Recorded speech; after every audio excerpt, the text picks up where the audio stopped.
दर्शकों राम राम। कल के प्रसंग को आगे बढ़ाते हुए हनुमान हनुमान जी कौन थे उस श्रृंखला में आज बात कर लेते हैं कि ग्रहण कैसे लगता है और किस तरीके से हनुमान जी ने पूरे संसार में अंधेरा कर दिया था। देखिए, एक हनुमान जी एक ऐसी शक्ति हैं जिनको वरदान मिला हुआ है कि वो चिर आयु तक जहाँ भी राम कथा होगी वहाँ पर हनुमान जी ज़रूर प्रेजेंट होंगे, वहाँ हनुमान जी अपने दर्शन ज़रूर देंगे।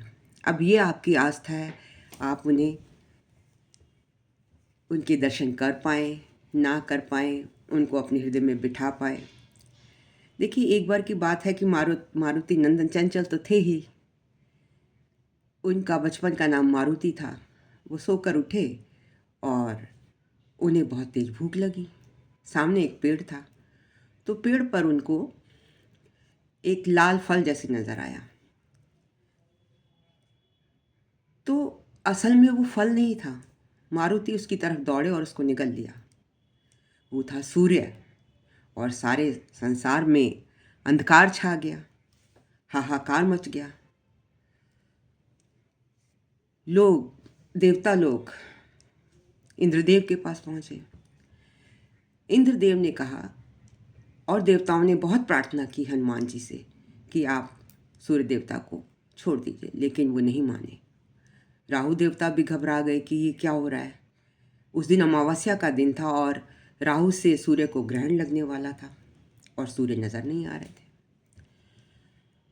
तो उन्होंने इंद्र देवता को कहा, तो इंद्र देवता ने अपने वज्र से उनके मुंह पर प्रहार किया और बहुत प्रार्थना करने पर भी जब हनुमान जी ने नहीं छोड़ा, उसको मारुति ने नहीं छोड़ा, तो वज्र से प्रहार किया तो उनकी जो है ठुड्डी टूट गई। और ऐसा भी कहा जाता है कि उनका शरीर चूर चूर हो गया था और वो बेहोश होकर ज़मीन पर गिर पड़े थे। समुद्र में उनकी जो है सब हड्डियां गिर गई थी, और जब हम उनको एकत्रित किया गया तो वहाँ पर एक हड्डी रह गई थी ठुड्डी की। तो ठुड्डी पर प्रहार हुआ, मुंह खुला और सूर्य देवता को बाहर निकाला गया, बाहर निकले। जब बेहोश होकर हनुमान जी पृथ्वी पर गिर गए तो पवन पुत्र को पवन पुत्र मतलब मारुति को बेहोश देखकर उनके पिता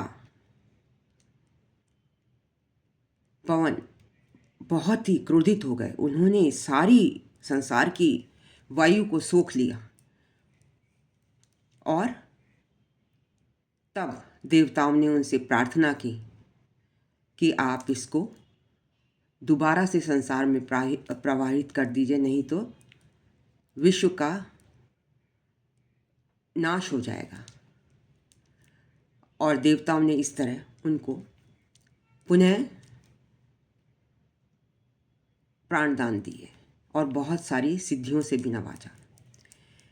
यहाँ पर देवताओं के अलावा माता सीता ने भी उनको 9 निधियाँ, अष्ट सिद्धि नव निधि के दाता, असवर दीन जानकी माता, मतलब ऐसा वर जानकी माता ने दिया, 8 सिद्धियाँ 9 निधियाँ। तो वो 9 निधियाँ हैं क्या? उन 9 निधियों में है एक पद्य निधि। पद्य निधि में ये जिस भी व्यक्ति के पास, ये हनुमान जी के पास थी, ये जिस व्यक्ति में विराजमान होती है तो वो अपने जीवन में सोना चांदी एकत्रित करता है, हर तरह के हीरे जवाहरात, और उनका दान करता है। ये है पद्य निधि। दूसरी है महापद्य निधि। ऐसा व्यक्ति का जो आचरण होता है वो सात्विक होता है, और वो महादानी होता है। जो भी उसके पास होता है वो उसका दान करता है। तीसरी निधि है नील निधि। नील निधि देखिए, जिसके पास होगी वो एक बहुत ही संपन्न व्यक्ति होगा। उसके पास रजोगुण और तमोगुण दोनों से युक्त होगा। चौथी निधि है मुकुंद निधि। इस निधि से संपन्न व्यक्ति, मुकुंद निधि जिसके पास होती है, वो रजोगुण संपन्न होता है और राज्य का संग्रह करता है, मतलब राज्यों के ऊपर जीत पाता है, बहुत सारे राज्यों का मालिक होता है। नंद निधि,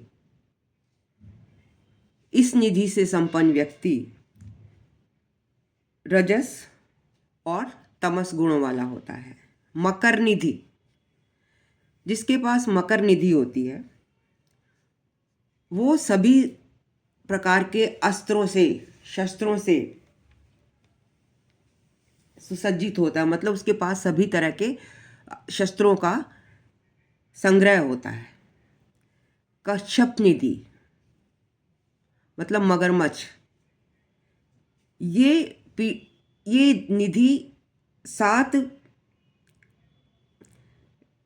निधि जिसके पास भी होगी उसके वो तमस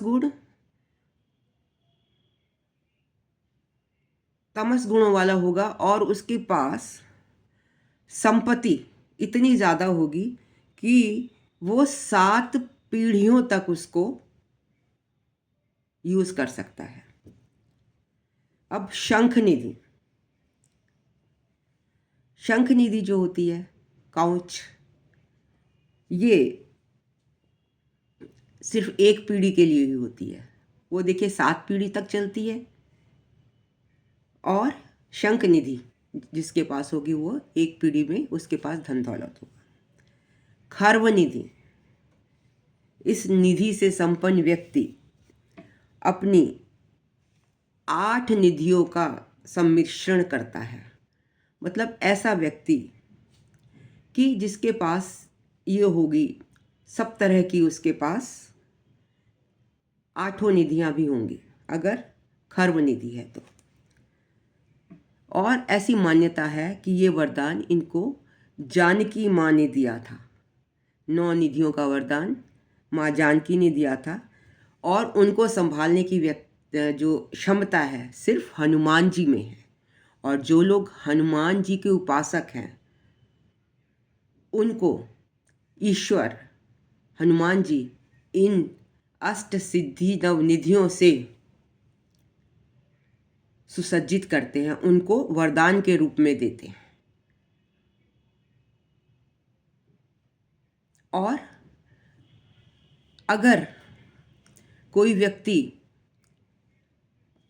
जेल में बंद है तो अगर वो जो 7 बार पाठ कर सोई छूटई बंदी महासुख होई, मतलब अगर आप 7 बार रोज पाठ करेंगे 43 डेज तक और 45 डेज तक, तो निश्चित रूप से आप बंधन मुक्त हो जाएंगे। तो ये थी आज 9 निधियाँ जिनका मैंने वर्णन किया। इसी तरह आगे भी हम आध्यात्म के भिन्न भिन्न प्रसंगों से जुड़े रहेंगे, इसलिए मेरे साथ जुड़े रहिए। लाइक कीजिए, कमेंट कीजिए, शेयर कीजिए और सब्सक्राइब। धन्यवाद।